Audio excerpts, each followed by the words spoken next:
What's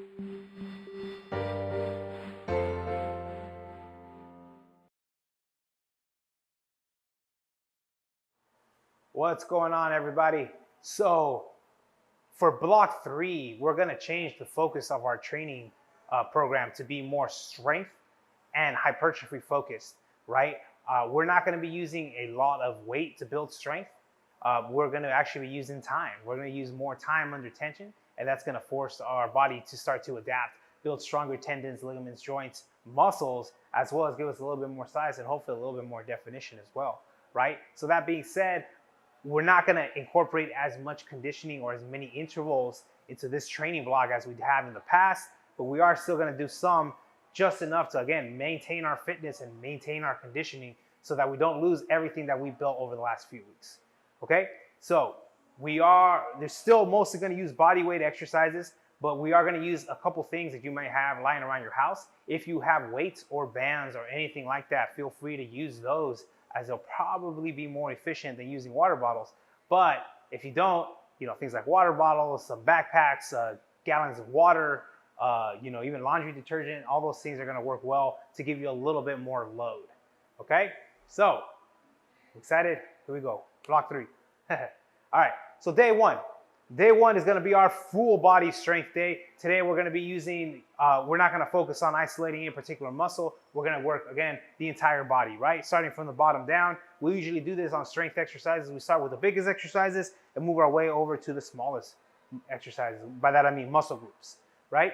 Okay, so the first exercise is going to be our rear foot elevated split squat, otherwise known as a Bulgarian split squat. So Andrea is going to set up, putting her back foot on the box or a chair, right? And now it's important to note on this one, you want the majority of your weight to be on the front leg.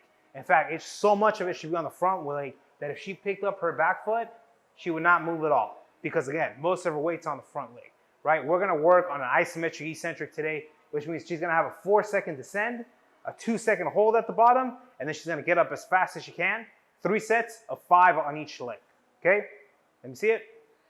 4, 3, 2, 1, hold, 1, 2, up. That's 1.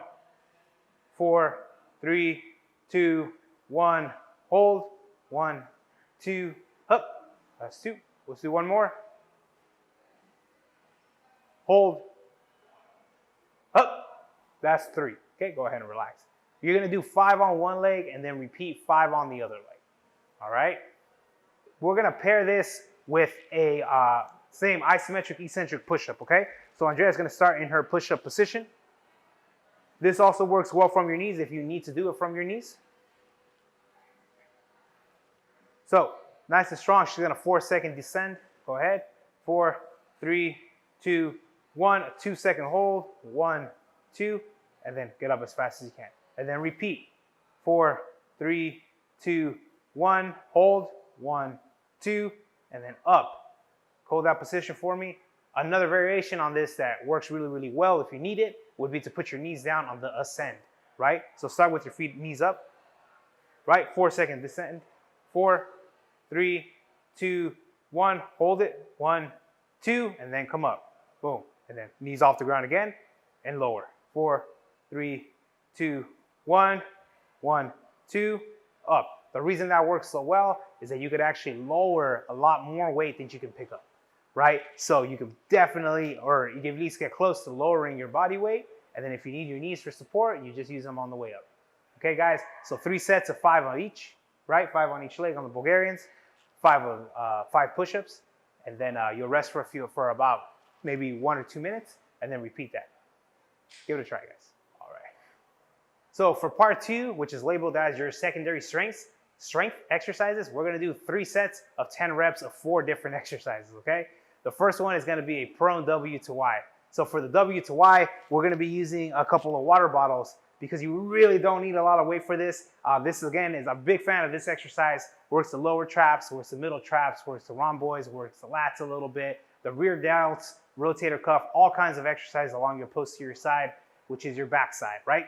So Andrea's coming down to the ground, right?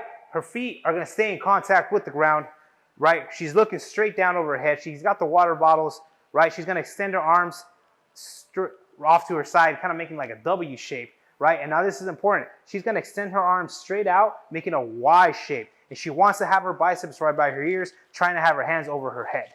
Cool? Then she's gonna pull down, kind of like if you're doing a lat pull down, and then repeat for 10 reps. This isn't fast, guys. This is very controlled.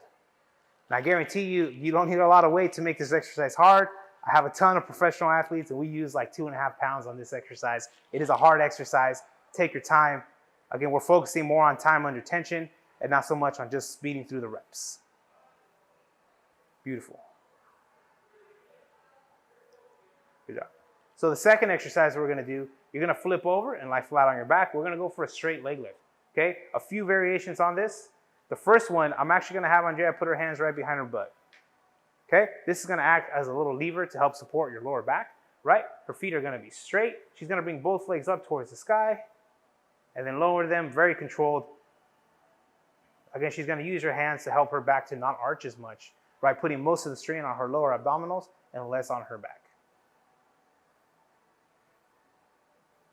If you want more of a challenge, you can remove your hands from your back, have them flat on the ground. But now you have to use more of your abs to stop your back from arching as you bring your legs down, right? If you aren't able to do that, if that's a bit of a challenge for you right now, the next step would be to bend your knees, right? And then just focus on the extension and knee tuck. Kind of like a dead bug variation. Good job. Go ahead and relax. All right. Yeah, it's okay. The last one. The next exercise we're going to do is going to be our single leg glute thruster. So Andrea's going to set up in her glute thruster position. This works really well on a couch. Today we have a chair. It should still work well. I'm going to help to support her by standing right here. Okay, so make sure that you're up on the chair. Beautiful. All right, so one leg is gonna come straight up into the air. Now this is really important, guys. You want your hips to stay as leveled as possible. You don't wanna see one side dip at all. She's gonna lower her butt, bringing it close to the floor, and then extend it straight up to the sky. And we're gonna do 10 on each leg. Again, do not rush through these. The kind of more even pace you go, the more benefit you get from the exercise, because the more time that muscle stays under strain, which is good. Right? Again, this is a hamstring and glute dominant exercise. If your glutes don't feel sore after this, you might not have been doing it right. It's all right. 10 on one leg and 10 on the other leg. So the last exercise in your secondary strength is going to be a kind of like slightly weighted bird dog. Okay? So Andrea's going to set up in a quadruped position. Remember, the whole goal of the bird dog is anti-rotational, right? So you don't want to rotate on this. You want to work all the muscles around your midsection and throughout your spine to stay extended and not rotate as you extend one leg and bring the opposite hand over your head. Andrea's using a water bottle here. Again, just a couple pounds of extra weight makes this exercise much more challenging. And again, you want to be very controlled and very deliberate, avoiding too much extension, flexion of your spine, and too much rotation of your pelvis. Very controlled, 10 on one side, and then we're going to go 10 on the other side. Nice job. All right, those are your secondary strength exercises. 3 sets of 10. Go ahead and give them a try. All right, so the last part of our day one workout is the conditioning portion. Again, we don't want to make this conditioning too long or too you don't want to make it too evenly paced. You want it to be kind of high intensity because we want most of the focus, most of the energy that your body uses to go towards building more muscle mass, right? But we don't want to lose all our conditioning, so we're just going to do a little bit. Cool. So the way that we're going to time our intervals today are going to be 15 seconds on with 30 seconds break. So that's, you're kind of doing half the time working compared to your rest, which is double the time rest, right? So we're doing 2 exercises here, and they need to be kind of fast. They need to be kind of intense, okay? The first one is going to be a high-low plank. So Andrea's going to start in her tall plank position. All right, we're going to start a timer for 15 seconds. And she's going to go to her elbows and then right back to her hands. So let's go. As fast as you can, though. 15 seconds. Let's go.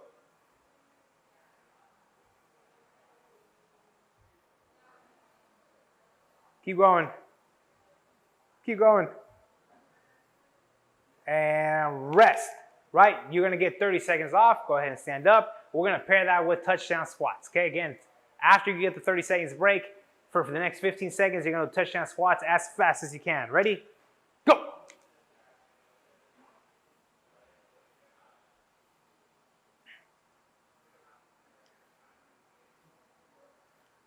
And time. Then you'll get another 30 seconds of rest, and you go back to your high-low planks, 30 seconds of rest, back to your touchdown squats for 3 sets, okay? Again, it's only 15 seconds. You get plenty of rest. I expect a high work volume in those 15 seconds. Like, you're doing a lot of work here. Cool. So that was day 1 in the bank, guys. Give it a try.